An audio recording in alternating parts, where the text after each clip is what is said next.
A very good evening to viewers and listeners. I'm Zainab Muhammad with Safalma News. The Nigerian embassy has informed its citizens living in Ukraine to avoid unnecessary travel within the country. It also urged them to take their individuals and collective securities seriously and ensure they always carry requisite identification. This is contained in a release issued by the Nigerian embassy in Ukraine, which was reshared by the chairman of the Nigerian Diaspora Commission, Abeke Debera Eriwa, on her official Twitter handle. Abeka Debera reshared the release while responding to a question by a Twitter user who asked about plans for Nigerians in Ukraine aimed first about escalation crisis on other Russian and Ukraine border. She said the Nigerian mission in Ukraine has since January 26 issued a statement asking Nigerians in Ukraine, particularly students, to follow the process stipulated in the release. Several EU countries have also asked the nationals to leave Ukraine. An Indian businessman, Mubafak Nuttall, has been taken into custody for interrogation by operatives of the National Drug Law Enforcement Agency, NDLEA, over the smuggling of 134,700 bottles of codeine syrup into the country through the land border between Nigeria and the Niger Republic and Sokoto State. NDLEA spokesman Femi Babafemi, in a statement on Sunday, said the suspect had loaded the consignment into the trucks in Cotonou, Benin Republic, and drove through the land borders via Niger Republic before entering Sokoto State at the Elela border and settling in a hotel. Credible intelligence revealed that Nuttall began to look for buyers for drug control while operatives were on his retail. Officers of the Department of State Security apprehended and swiftly handed him over to the NDLEA on Wednesday 10th on 2022. In a related development, attempts by drugs traffickers to export large quantities of heroin, tramadol, and cannabis through Multra Muhammad Airports, MMEI, as well as three courier companies in Lagos has been frustrated by narcotic officers who intercept the elites. Katsina State Governor Alhaji Aminu Bello Masari has visited a village in Bakori local government area. Katsina State Governor Alhaji Aminu Bello Masari visited Guga village in Bakori local government area, where he sympathized with the people of the village over recent terrorist attack that led to death of some people. During the attack, thousands of people were killed. Kidnapping, including the village head of the village, Alhaji Umar Guga. While condolling with the families of those killed, the governor stated that insecurity problem is one of the problems facing the administration, and it also burdens some parts of the northern states. Aminu Bello Masari said government and the federal state level have been making efforts to end the problem and call on the public for more cooperation to win war against terrorists.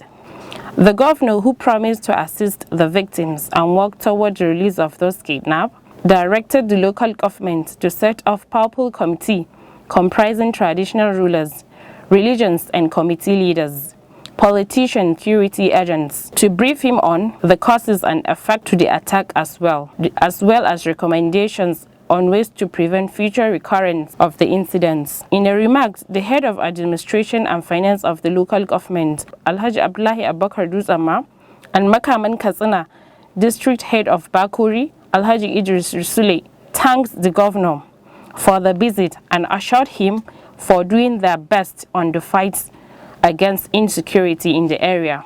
This news is coming to you with Safalma TV Radio Online. You can search us on Facebook by searching Safalma TV Radio. Ukraine has requested an urgent meeting with Russia to discuss Moscow's massing of troops and military equipment near Ukraine and inside annexed Crimea.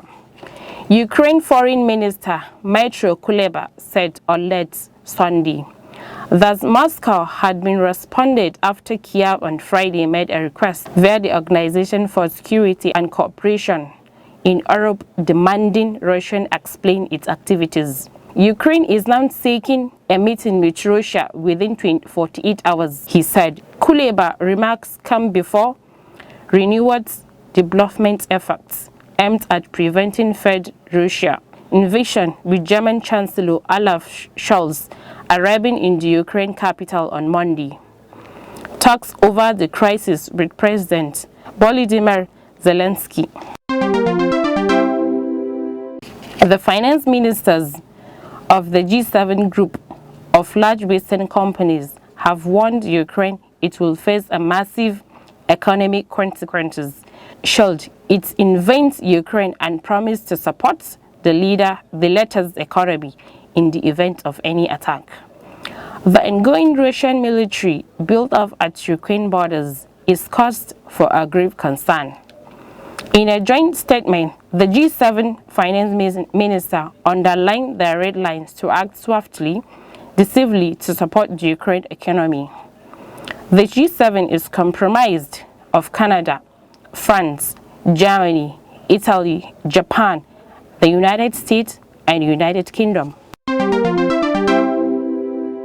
Sudanese authorities have arrested a former civilian member of the ruling Sovereign Council, according to members of his party. The latest in a wave to arrest since last year COP. According to the party, Muhammad Al-Falaq Sulaiman, who is the member of the Unionist Alliance Party, was stopped by security forces while driving at home, capital in Khartoum on Sunday. This is the second time he has been arrested since October 25. Military takeover led by Army Chief Abdel Fattah al-Bahrain, in action that could retell a fragile political transition to full civilian rule. On Wednesday, authorities arrested former Minister Khalid Umar Yusuf and Wagdi Saleh, a spokesman for Sudan main civilian bloc, the Forces for Freedom and Change, FFC. All three men were part of Sudan's ruling council, which led the country under a 2019 power-sharing deal between civilians and the military following overthrow of longtime leader Omar al-Bashir. This ends the news. Bye for now.